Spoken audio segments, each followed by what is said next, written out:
Everyone, and welcome back to another video. I hope you're well. So I've just finished making a video. It was about my new Fujifilm XF 16-55mm lens, my 2.8, and I thought since I've got my setup already done, why not make another video about a camera which I'm selling so I can buy another camera which will do the same job as the camera that I'm selling.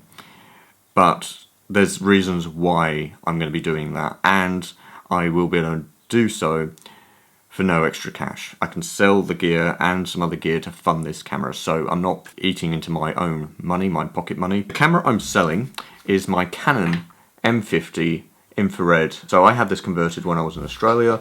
I've used it a few times and I do really like it, but as you can tell, it is quite basic. It produces alright images. You know, when I done this, I thought, you know, I have a spare body. Why not convert this camera into an infrared? I have a bit of fun with it. I don't know if it's going to be for me. Turns out it is for me, and I want to take it more seriously. Now I've got some very nice glass when it comes to my Fuji system.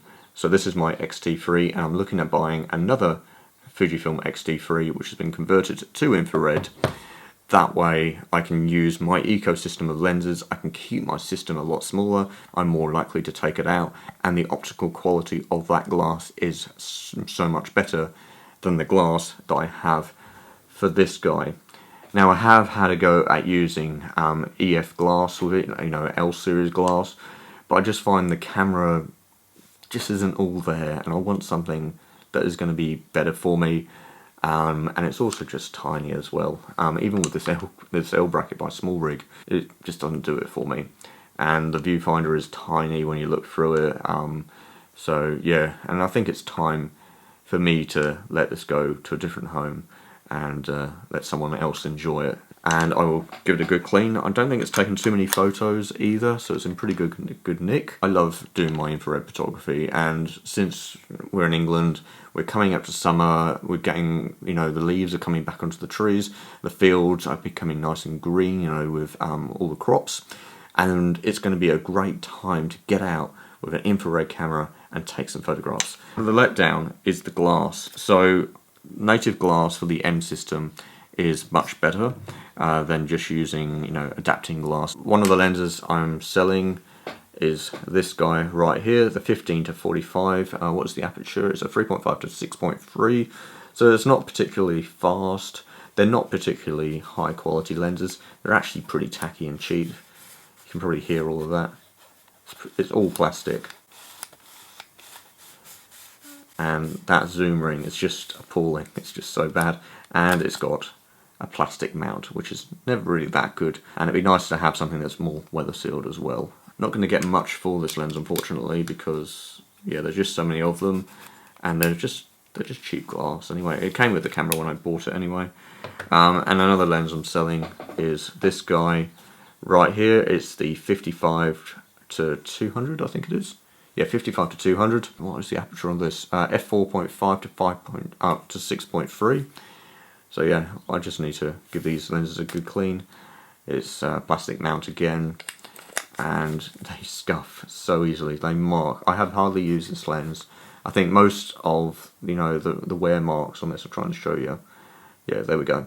Are just from being in the bag or being in my cabinet where all my gear is stored to be kept, you know, safe and away from moisture, so they don't get any damage or any fungus or anything in the glass. So I'm going to be selling this with this lens, these two lenses, and 4 batteries, which I'm currently got on charge, and I should get about roughly 400 quid for them, which is really good considering the system. And the reason why I'm getting more money for them is if you convert your camera to infrared,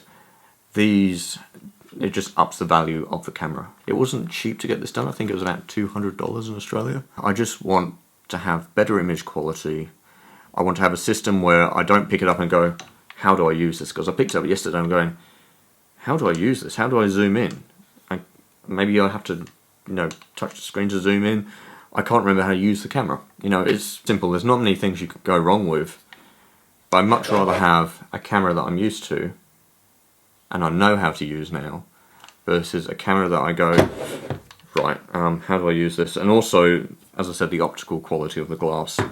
Now I find I can't shoot wide open with these lenses, so normally the sweet spot for both lenses, I'm shooting between f8 and f11. And I wouldn't shoot any lower than that, and I wouldn't shoot any higher than that, because that's when diffraction really kicks in. If you're unaware of what diffraction is, it's basically the light gets deformed as it passes through the lens, through the aperture blades, and towards your sensor. So the smaller the aperture, it just catches those aperture blades and interrupts those light rays that hit your sensor. It's the same as, you know, closing your eyelids a bit and you start to see it a bit fuzzy, and it sort of softens the image. That's the same thing as basically what the aperture blades do. They are nice. It's going to do someone a really nice job, you know, someone who wants to get into it. When I did do this job, getting this converted, I did plan on buying myself an XT3 and XT4 later on and taking it a bit more seriously, but I just wasn't sure, so that's the reason why I've done this. And that means all the only digital cameras I've got are 3 digital cameras, which will be an infrared XT3 hopefully, my XT3 main camera, and my XT4 video camera, and then 5 lenses. And then I've got my film setup, which is my Bronica, and I've got 2 Bronica ETRs, one is an ETRS, and then I've got like 5 film lenses, and that is it. And then 2 drones. So yeah, it really allows me to have a smaller setup. I don't need a lot of gear. And also when it comes to like travelling away, I don't have to worry about packing another kit with me like this. So yeah, and also adapter rings for my filters and everything. It just simplifies everything so much more. But you know, this thing is personal for me. It's the way that I create, it's the way I enjoy what I do, my photography, how I interact with my scene, how I experience the location through the gear that I use. You know, you've got to really like the gear that you use. If you're not having a good time with the gear that you use, it changes your whole experience of that day, and you're less likely to actually get out and take photographs if you don't like that gear you're using. I love using my XT3. The M50 feels like a toy. So this toy will be going, and it'll be going to a good home, I'm sure, in the future, and someone will really love it and actually get out and play with it.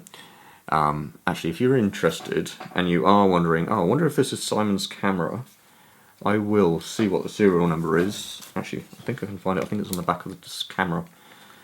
So the serial number ends in, and if you do have this camera and you're wondering if it was mine, it ends in 880. So if your camera, and you purchase an infrared camera and this is yours, this camera was mine. Since I won't be selling it with the small rig L bracket, and you do have this camera, let me know and I'll send it to you. So yeah, if you are interested, hit me up in the comments, maybe send me a message on Insta, or if you find out about this later on and I've got my forum, my community set up, flick me a message on there as well. I'm the same name everywhere. Simon Phillips Photo on YouTube, Simon Phillips Photo on Instagram, Simon Phillips Photo on my platform, which will be going live sometime around late May, early June. That's what I'm aiming for. Yeah, in the future, in another video, I will make a video with the XT3 if I do end up buying it. I'm no huge rush to buy another infrared camera, though we do have some really nice conditions coming up soon. It would be nice to get out in the next maybe 2 or 3 weeks. So yeah, that'll be coming up on the channel, so I'll do a little, you know, a little intro about that, and then we'll go out on location with our glass and with our lenses and find a nice place, probably maybe the Yorkshire Dales perhaps, or the North Pennines. It's nice around that sort of area, or I don't know, we'll explore some places. I need somewhere where it's going to be nice contrast for that, and we'll also use some filters as well. A polarizer really makes the sky darken when shooting away from the sun, shooting the opposite way, and it makes for a nice rich black sky. So yeah, and improves the contrast of the scene as well. So yeah, anyway, I'm going to stop blabbering. I think I've done enough and I will see all of you in the next one. Okay, bye for now and take care.